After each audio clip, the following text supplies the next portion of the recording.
Not even gonna lie. I already know this vid gonna get put up astronomically late. Dropping predicts right before the card starts is nuts, but I still wanted to put this up, for the records. Hopefully I ain't late with dropping and wrong.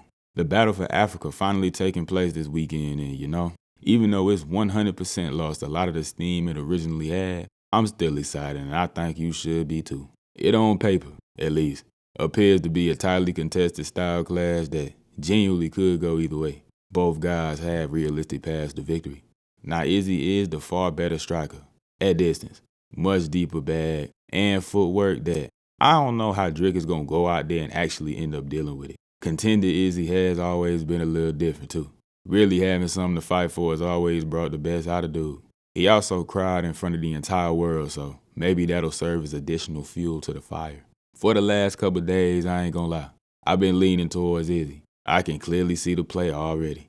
Dricus does, for the most part, like to come forward with blitzes. His can be extremely wild, though. And Izzy, when given the opportunity, can be quite a good counter-striker. It's guys who honestly strike like Dricus that have made Izzy look his best. But I'm gonna be honest with y'all now. As I did when the matchup first got announced, I'm picking Dricus. Now just hear me out. I'm very confident in saying that Izzy's gonna have a lot of success in the striking exchanges, especially if he's willing to actually throw. Because if he so chooses, I could see a lot of combinations landing, and a plethora of setups coming from his footwork and feints.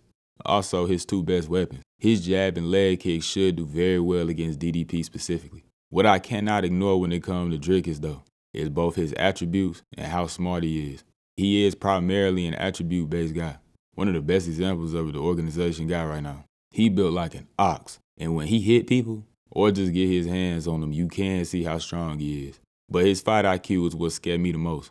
You can tell he is a student of the game, really studies his opponents, because he will adjust his style from fight to fight. He ain't fight Robert Whitaker how he fought Sean Strickland. He clearly took different approaches. He actually beat Rob attacking him with something that he's shown a weakness to in the past. He's still overextended at times, for sure, but he ain't come forward just throwing like an idiot. And I refuse to believe he'd do such foolish things against the best counter-striker he has ever fought. Sean Strickland has given a good blueprint on how to beat Izzy. Now DDP ain't Sean. He is not that good of a boxer specifically, but he is a rather good and underrated kickboxer. It just look ugly, so people don't like to address it. But walking forward, helping to stifle the kicks, which may actually help you in seeing the hands coming better, because hey, Izzy's boxing ain't the best. And if you turn him into more of a boxer rather than a kickboxer, you may have a chance.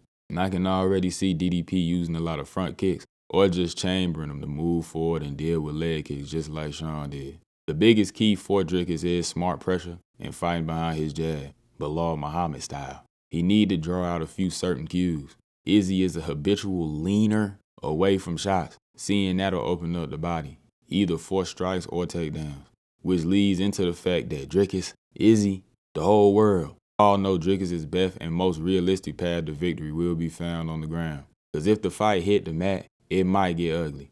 It'll definitely be harder to take Izzy down against the cage, as it always has been, but I don't really think Dricus should or will be worried about that.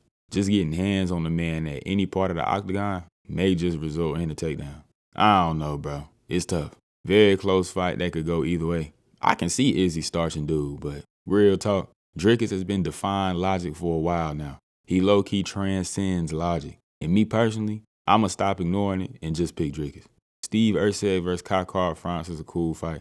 Definitely gonna be fun. And should be a title fight, cause, but it is what it is.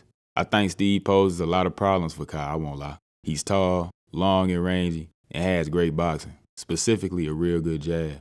Think he could do a lot to interrupt what Kai wants to bring to the table. Cause he ain't the most active guy. He throws a lot of bigger shots. But he is real fast and powerful, so he always a threat.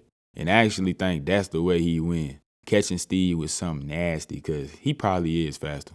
And on the ground, Kai's cooked too. Give me Steve. Car's cool. Doesn't overly move me, but Gamrot probably lays on Dan Hooker for a good 15 minutes. His wrestling too good. I don't really think Dan gonna be able to hang. Big boy Tatu Ivasa unfortunately sucks. Dog, don't nothing go right for him no more. And unless by the grace of the heavyweight gods, he just hit Rosenstrike with some and he dies, which could happen, I think Jarzinho should take it. Lee Ji Liang, my dog, happy to see him back. He might lose, though. That'll definitely be a very exciting fight. Yeah, cool little card, great, interesting main event, I hope. Good co-main and some other nice matchups. I'm excited.